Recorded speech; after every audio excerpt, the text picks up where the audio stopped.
Oh hey everybody, it's your good old pal EmptyHero, and today we're gonna take on a Triforce trifecta of Zelda games with reviews of Majora's Mask, Link to the Past, and Ocarina of Time. The Legend of Zelda, Majora's Mask, recounts the epic struggle of Link Tatia, the cross-dressing elf boy who yearns to find and forcibly impregnate the haughty, Tourette syndrome-suffering Firefly that abandoned him at the end of the previous game. As a direct sequel to Ocarina of Time, many players expected Majora's Mask to answer such important lingering questions as, what happened to the alternate timeline Link abandoned when Zelda sent him back to the past? Where exactly did Navi go? And perhaps, most importantly of all, will Malon let Link suck them titties for about a minute now that all of his heroic deeds have been undone? Interestingly, Majora's Mask rejects those questions and substitutes Hyrule with its own original reality instead. Terminia is a metaphorical dreamscape where kindly old ladies reward you for helping them with traditional Muslim headwear. Furious radishes threaten to turn innocent bystanders into Brazilian soup, metaphorical manifestations of men my age who should be doing something more productive with their time than playing this game, attempt to sell you lewd Sonichu fan art! Synchronized sluts with silk napkins on their butts become dyslexic and dance with Link after he gets a little head instead of the other way around. And the moon does an earth-shatteringly accurate impression of a Clinton looking at Haiti. Instead of continuing Ocarina of Time in a strictly linear fashion, Majora's Mask poses further mysteries that persist to this day, such as, why didn't Link just utilize his superior intellect to paint the tower in the center of Clocktown to resemble a gigantic penis? That way, when the moon is about to swallow the tower, everyone can point up at it and call it a goblin-faced, cock-swallowing ace. By golly, that moon would have been so flummoxed it would sally forth right back into space. And even simpler than that, instead of letting the moon crash into the planet, why not just have everyone go to the other side of the planet and push on the ground at the last second, thereby causing the planet to crash into the moon, destroying it instead? Why wouldn't Link just stand atop the clock tower, waiting for the moon to crash while holding up the Deku mask? Then the moon would transform into a tremendous Deku nut, thereby allowing Link to bust the biggest nut in recorded history since that one time I tripped at the deli and landed on a pickle over the entire world like some kind of Hyrulean Genghis Khan. At the very least, he could have held up the Zora mask, turning the comet into a harmless gigantic fish that would allow all the women of the world to quiff in peace due to the overwhelming scent of fish already in the air. But perhaps I'm getting a little ahead of myself. During The Legend of Zelda, Majora's Mask, players will explore not only dungeons and caves, but also the stages of grief, the unavoidable encroachment of death, and the sudden realization that a treasure chest isn't the only type of chest to treasure. Sure, the thought of playing the part of a shape-shifting, time-traveling, quantum-leaping rapist may seem appealing at first, but as you fail over and over again, you become mired in dread, and your yam bag begins to ache. This digitized descent into madness begins with Link desperately searching for Navi because he has become so accustomed to her telling him exactly what to do that he is both literally and metaphorically lost without her. Instead of this dear departed friend, Link encounters a duck-lipped Ethiopian scarecrow and his two codependent butt sluts. These rat bastard gypsy fucks rob Link blind after causing him to be thrown from his horse. Little did they realize that their victim was one twisted vertebrae away from this game being called The Legend of Christopher Reeve's The Colostomy Bag of Woe. Although, soon after being thrown from Epona, Link becomes a vegetable, though perhaps The Legend of Terry Schiavo, The Blank Gaze of Time would have been a more appropriate title.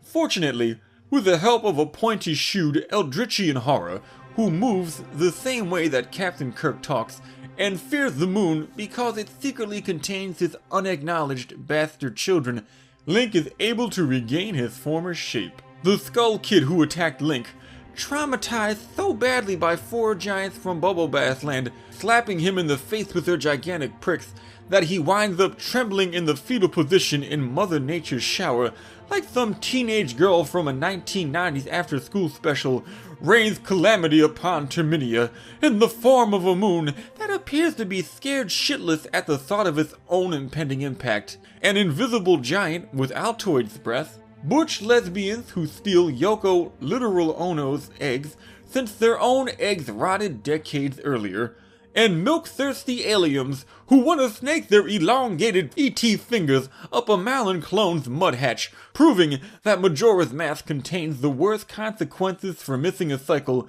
that doesn't involve a long conversation with the missus, followed by a somber trip to the nearest coat hanger emporium. Link is then tasked with plagiarizing both R.L. Stine's novel The Haunted Mask and the Bill Murray film Groundhog's Day in order to prevent complete global smasheration.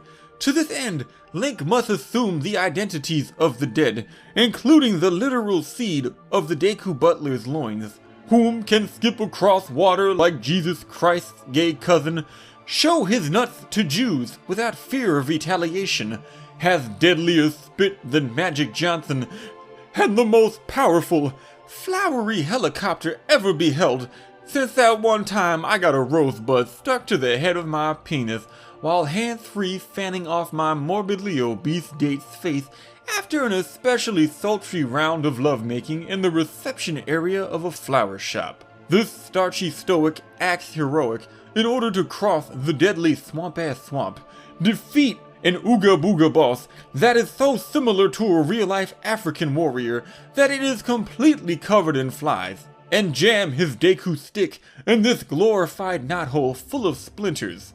Though I am left wondering at times, if Deku Link's Deku horns are composed of the same Deku material as the rest of his Deku body, does that mean he's Deku blowing himself every time he plays a song? Majora's Mask notoriously raises many similar questions. Less straightforward than its predecessor, Majora's Mask makes the player wonder if Link is dreaming, or dead, or if the land of Terminia even exists at all. While Link literally wakes up at the end of his dream journey in Link's Awakening, there is no lifting of the veil within the confines of Majora's Mask, and those questions are never answered. As a result, players never know if Keffi's marriage to the town's resident cum-bucket persists once Link has left Terminia. And believe you me, this version of Anju is especially lascivious. Not only did she remove the bathroom door from her house so family members and patrons alike could watch her dropping hot logs, but she installed a retard in the poo chamber to cleanse her poo chamber with his gigantic cat-strangling fist. She then drilled a glory hole in the wall between a guest room and her room, and after you spend more time following around a prepubescent boy than Kevin Spacey at a New Year's Eve party in order to reunite Anju with her betrothed, she kicks you to the curb to die alone while she and Keffi engage in one last forbidden squirt in the skirt before getting squashed into the dirt. And the degeneracy is not limited to residents of Clocktown alone. Terminia's Gorons are dying. Not of the endless winter that entombs them, but of their own sheer stupidity. They are apparently too inbred to bundle up in blankets, put on some goddamn pants, or use their already lit torches to light a campfire. Instead, Link must assume the persona of a naked bongo-slapping hippie, roll around like a fat person from one of my Europe novels, and stab a goat in the ass like a lonely jihadist in order to unfreeze the Goron's mountains. Once you finish trading gold dust to a gimp in exchange for a glimpse at his caretaker's gigantic bologna-sliced nipples, you'll get to visit Romani Ranch. There, you'll get to help a weirdo's baby cock grow, fight the urge to commit unspeakable acts against Cremia at Thord Point before using the Song of Time to destroy the evidence, and encounter the incredibly off-putting Terminian counterpart to American actress Sarah Jessica Parker. Together with Sarah, Link is imbued with the incredible ability to pass over 4-foot-tall fences, allowing him to access the dirtiest beach this side of Atlantic City, New Jersey. There, Link will encounter a man so stupid that he somehow managed to drown despite being a fish, play the Song of Mercy Kills in order to steal that guy's guitar, then bury him 6 inches under the sand like a cat turd. And while it might be natural for a godless fishman monstrosity to perish after spending hours jumping through hoops in pursuit of young beaver and finally creaming on that steaming caviar, I wonder, is it normal to catch this unfortunately non-literal bass player in his dressing room with an underage groupie? And if Link visits that dead fishman's girlfriend in his fishman form after visiting Romani Ranch, should she become suspicious after finding that Link's fishy fingers smell like beef? After harpooning a turtle in the ass, Link can then brave the depths of an elaborate sewage treatment facility, where he can encounter a disturbingly metaphorical trio of phallic bosses, including an ovary, goo, and a gigantic gaping set of fish lips the size of a hallway. After rinsing the salt from his fish balls, Link then heads to the desert to claim a set of masks that will allow him to remove lingering curses, grant the vigilant dead long-deserved repose, and scare the ever-loving shit out of a slack-jawed retard. Link's reward for acting as a literal messiah to this cursed kingdom is a song that enables him to pose corpses around like Ed Gein on date night. At this point, only a single dungeon remains separating Link with his destiny on the moon. Unless, of course, you're a little bitch who wants to cheese the final boss using the Fierce Deity mask. And frankly, ending a game that explores the existential dread of death with a fight against worms, then a heart that ceases beating after you kill it, is perfectly fitting. Overall, The Legend of Zelda Majora's Mask is a highly concentrated crystallization of the Ocarina of Time formula that innovated how dungeons were explored and NPCs were interacted with in ways that the series has failed to better or even match to this day. Probably because they know that no matter how bad the games get, you stupid motherfuckers will keep buying them. Link to the Past is the epic tale of a boy's journey to smash some especially stanky gash.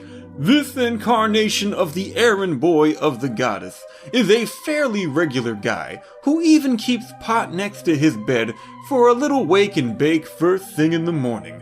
One night, he sneaks out of bed to follow an uncle so lazy that he gave up on saving Princess Zelda in the first room of the tutorial area. And for his part, Link doesn't even try to help the fat fuck. Probably because Link wants that one-room shack and the buggery-stained bed within it all to himself. After dodging some guards who are apparently both near and far-sighted, Link comes across the boomerang, an ancient relic that stuns enemies on contact because, frankly, they are just incredulous that someone actually threw a goddamned boomerang at them. After a solid 2 minutes of Australian shitposting, Link encounters Princess Zelda, a salacious slut who wears a flowing skirt, her panties on her head, and walks navel deep in raw sewage during her escape. As a result, her pussy is so pugnaciously pungent that when the priest partook of her pervasive prolapsed pelvis perfume, he passed away post-haste. Which isn't particularly portentous. The church he led worshipped a graven image, and behind that blasphemous golden icon was a room full of snakes. And frankly, if Zelda wanted to speak in tongues while handling serpents, I have a scaly, slime-covered creature of my own she could handle, if you know what I mean. If you don't know what I mean, I'm talking about my penis. Because having her tug on it like a gibbering retard trying to pull on a push-to-open doorknob would probably be pleasurable for me.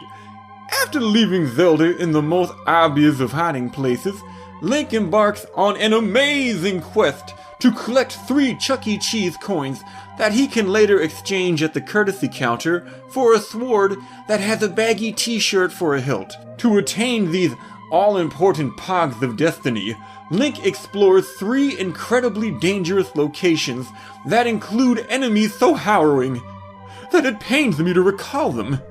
In the Eastern Palace, Link encounters sleepy weebles and slutty skellies that want your nut in their bellies. How do I know they yearn for the worm? Just look at how they try to entice Link to jump their bones. After getting more black balls shoved in your face than Madonna in the 90s, and bullseyeing some depth perception lacking lobsters, Link takes on blow-up dolls that try to booty slam him to death, followed by the most dangerous enemy of all, Thrasha Halasha Shamalama Ding Dong, a brown-fingered hermit who gifts kinky red leather boots to the first little boy who entered his hut since the sex offender database went online. Luckily, those boots also enabled Link to sprint away with his Bootius Maximus mostly intact. Emboldened by this victory, Link presses onwards towards, then through Kakariko Village, where he meets such wonderful characters as a little boy who blew because he needed the money, a crazy motherfucker who seals his brother behind a wall like the guy from Edgar Allan Poe's The Cask of Amontillado, a little gay boy who spent so much time bug chasing that he is dying of AIDS at the age of 10, a snitching slut in a burqa who better ask the dimension hopping boy how he runs so goddamn fast, because when I catch the bitch, I'ma cleave her ass in 2. A Pooh in the Loose salesman who sold off his last bottles because they reminded him too much of a turlet, a culture-appropriating, self-proclaimed blacksmith who is honestly a beige smith at best, and worst of all, the physical embodiment of the future Jews want for Hyrule, a gay black Klansman who is so woke he charges 30 rupees just to talk to him. Luckily, in a world with so few of the people God chose to rape and pillage the rest of us, coins can be found just lying around unfilched, and the land is so prosperous that the king was able to stock his garden with gigantic tasty cake butterscotch crimpets.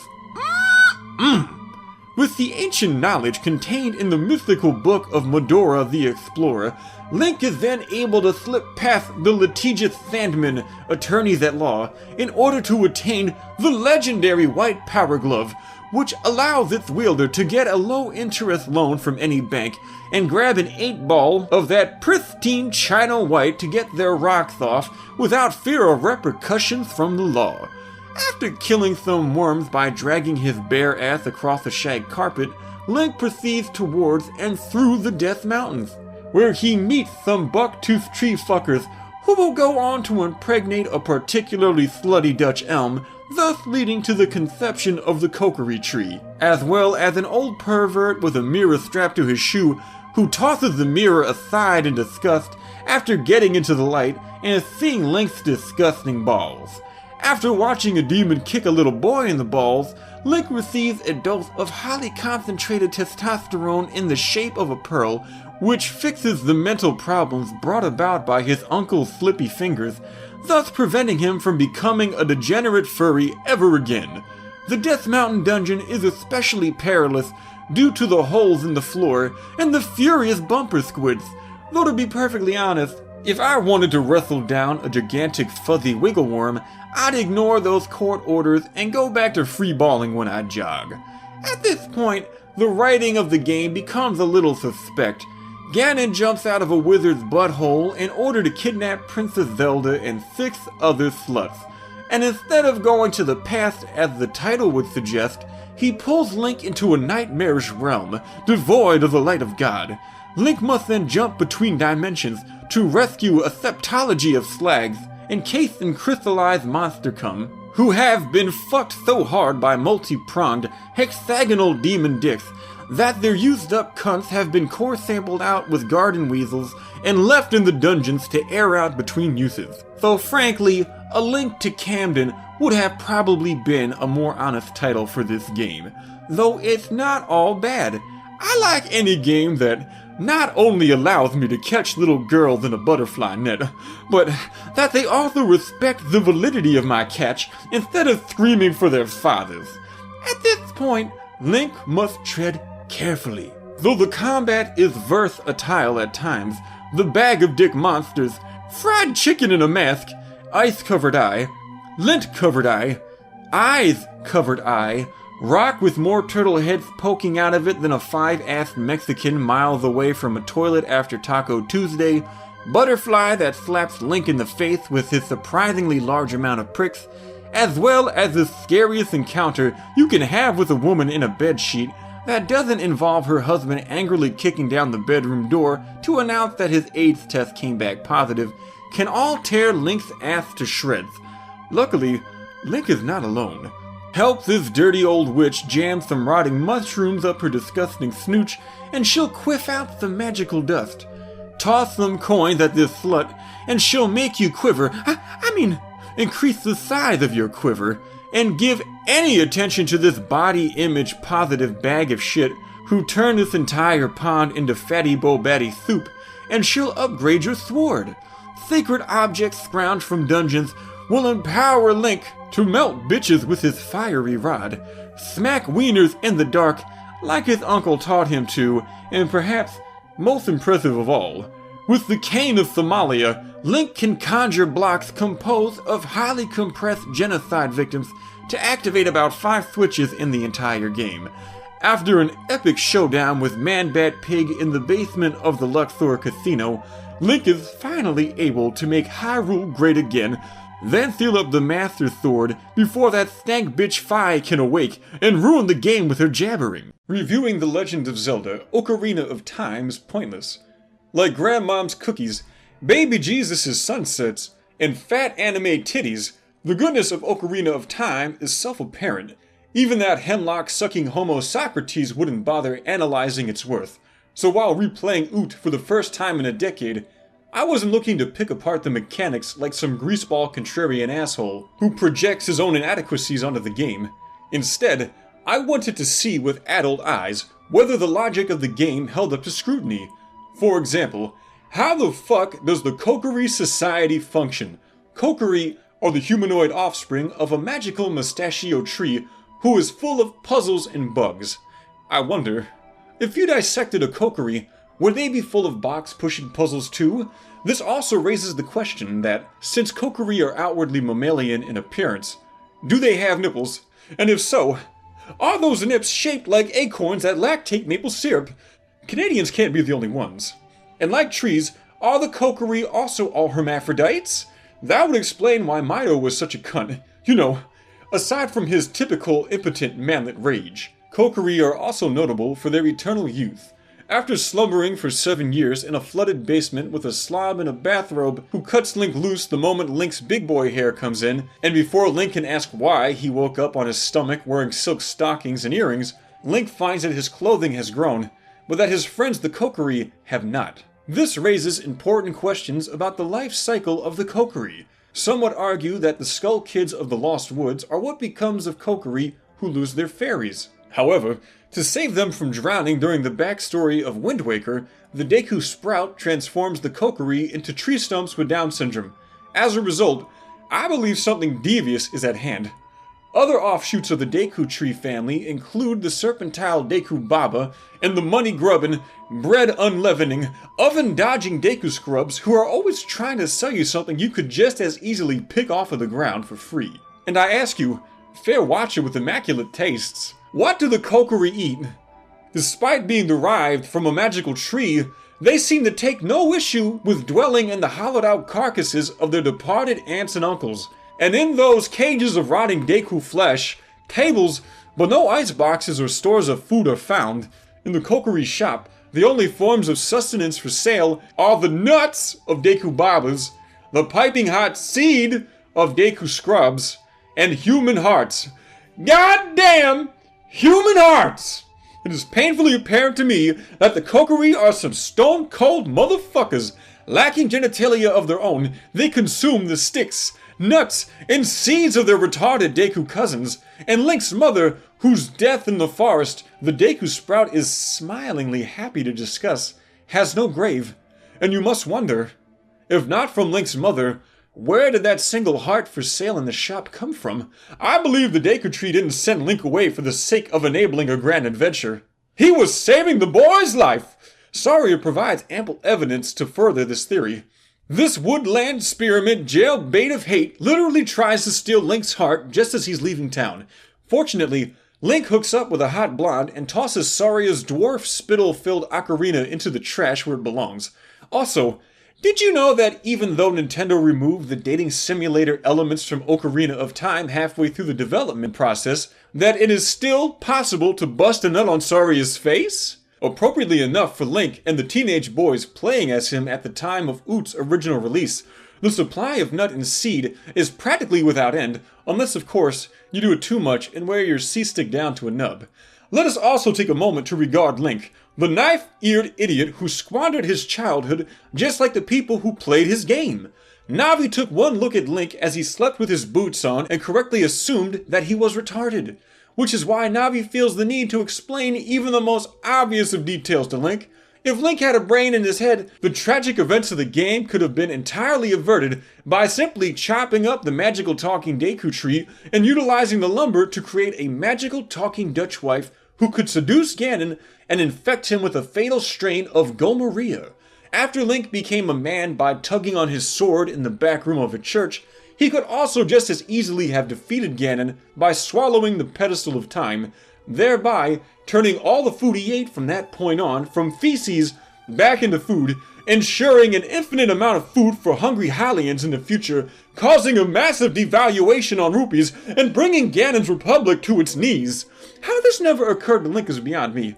For his part, Ganon is the only black man in the world, which is why Hyrule is nearly a paradise. I used to think my grandfather was a bit of a racist for chasing black people out of his neighborhood with fistfuls of flaming job applications, but Ocarina of Time has proven him correct. You let one darky into Castletown and look what happens! Look what fucking happens! Why is everybody naked? Why are they all trying to hug me? Is this the liberal holocaust Alex Jones has been warning us about? Is the runoff from King Zora's balls turning these frogs gay? Because if it is, thanks Obama, but I'm buying some water filters right the fuck now! After leaving the forest, most players will press past the horrific pineapple from hell, through fields with more children's bones popping out of them than John Podesta's backyard, and into Lon Lon Ranch, or as it was originally named in the Japanese release, Ron Ron Lanch, which roughly translated means Ranch of the Fattest Suckable Titties. The ranch is a nice place to stop if dairy-slinging equine enthusiasts with hot, dry circus clown pussies that honk like a bike horn with every thrust and whose breath smells of their Uncle Luigi's sweaty balls are your kind of girl. Otherwise, most players will head directly to Castletown, where they will encounter a flute-sucking, burqa-wearing thought who grows up to be a Naruto cosplaying idiot. Oh, how I wish she'd pluck my pubic hairs like that harp and hold me in her rugged hands. I mean, after talking with Zelda, Link meets the biggest dummy in the land, who, like Link, also knows how to bust a nut and flee. Impa is so stupid that she founded a town at the base of an active volcano with a water supply tainted by undead corpses and a literal embodiment of evil that plays the bongos like a filthy hippie. Living in this lovely town is the only man in all of Hyrule with Down syndrome, a pervert who furiously cranks his shaft after a little boy makes him wet, a house of Jews cursed to revert to their original form as punishment for their greed, and a pigeon-fucking mulleted MILF whose pussy lips not only flap about like a bird, but also carries the avian flu. She is so seductive, in fact, that the programmers took time out of rendering rock-hard Goron nipples to ensure that the player would be punished for beating their cock. I'm not just saying she's worth a squirt in the skirt. This bitch puts the cack in Kakariko Village. Well, actually, everyone else in town puts the cack in her, but that's besides the point. North of this polygonal Pompeii is a tribe of brown-skinned, genderless, morbidly obese retards who can't feed themselves without your donations. And no, I'm not talking about Tumblr, but rather the Goron Village. Not only are they tormented by whack-a-mole dragons, feral Richard Pryors, and irate newts who gobble balls until you explode in its mouth, but they have the unfortunate fate of not having a single waifu to offer. Even the guppy elves you encounter next have a horrific fish wife with razor-sharp vaginal gills and breasts full of stinking caviar to offer. Sure, every subatomic particle of her body smells of unwashed cunt, but this fish knish is extra delish. You may not think you'd want bedroom eyes from a tsundere tuna, and sure, after seeing how fat her mother is you might have second thoughts, but believe you me, the Zora are fucking freaks. Don't believe me? Then pay attention, because you're about to get schooled like a school of exceptionally sensual fish. I'm sure you were all expecting a generic joke about King Zora tainting the water supply of Hyrule with his taint, and to be perfectly honest, you're all missing the point. Thanks to his eternal enema, King Zora has the cleanest, most eatable ass in the world. It's not even gay when it's that clean. It's like eating an especially erotic tuna tartare with half-digested corn in it. The bosses in this area include an octopus that wears a butt plug, an ovary covered in sperm, and one of those tentacle monsters Japanese perverts love so much. And if you were wondering how the Zora became so lewd, keep in mind, they were created when this man fucked that squid. That's also how Splatoon came about, but that's a separate story. Other oddities in this general area include a fishing hole operator whose lip is gold from huffing paint, Black Link, or Linger as the fans prefer to call him, and the only Mexican in Hyrule. How do I know he's Mexican? Because he spends all day eating beans on the other side of a wall he hopped over illegally. Now back to the story. After collecting all 3 MacGuffins needed to enter the second stage of the game, Link is tasked with collecting decorative ashtrays that ultimately do nothing. At this point in the game, the Triforce becomes as irrelevant as the 3 thoughts fingered by Midas who created it while piecing out from the planet, and you are forced to reclaim previously explored areas of the game, with the only standout being the Gerudo Desert area, aka Louis C.K.'s long-fabled interracial breeding grounds, where you'll knock out more black chicks than diabetic shock, and have more reconstituted cunt vapors belched into your face than a guest backstage at the Ellen DeGeneres show. These salacious ginger gypsy trannies represent the ultimate feminist endgame, and as a result, it's no surprise that their treasures for Link include a silver gauntlet, perfect for fisting a fat bitch, and an icy shaft that will never be used. Especially noteworthy among this tribe of grannies and trannies is Naburu, a Nicki Minaj clone who could sandblast your balls hairless with a single Desert Storm queef, and whose ass has taken so much dick that it's collapsed like a dying star. Somehow, like with all the girls in this game, Link manages to miss out on being pulled into her black hole. I guess Link is just a better person than I. After one look at those great fairies with their pyramid tips handcrafted by Jewish slaves, and so many dead leaves in their cunts, that when you jump cock first into the leaf pile, as usual, you wind up covered in slugs. I would put a bunch of fairies into a bottle and fill it with farts and cum. However, that may be because, unlike Link, I'm the romantic type. While Link may have enjoyed the occasional dead hand job and like full-body blowjob, he completely ignores a veritable array of delicious thoughts, and for that, he must be punished. Upon defeating Ganon at the end of the game, everything Link has accomplished is undone, and the King of Hyrule executes the only black man in the world based on the whims of a little white girl. Link's only friend Navi is all, "Later, fag," and flies off, leaving Link to live alone in an unheated tree stump, surrounded by immortal midgets who want to eat his soul, and who will eventually become obese plank clones that turn into islands. But that's getting a little bit ahead of ourselves. Overall, Ocarina of Time was, and still is, terrific. It's no wonder Nintendo seems so bent on copying it over and over and over at times. Well, that's it for today's video. If you liked it, feel free to subscribe, tweet about it, check out one of my ebooks, paperbacks, and audiobooks using the links provided below. Stick around for the next episode of EmptyHero Versus, where my Patreons will decide whether I review a block of action games like Bayonetta and Killer is Dead, or finish up the Stalker series with reviews of Call of Pripyat and Lost Alpha. Or you could call up your grandma and ask her about her day, because she's not going to be around forever, and she misses you. Until next time, thanks for your time and goodbye!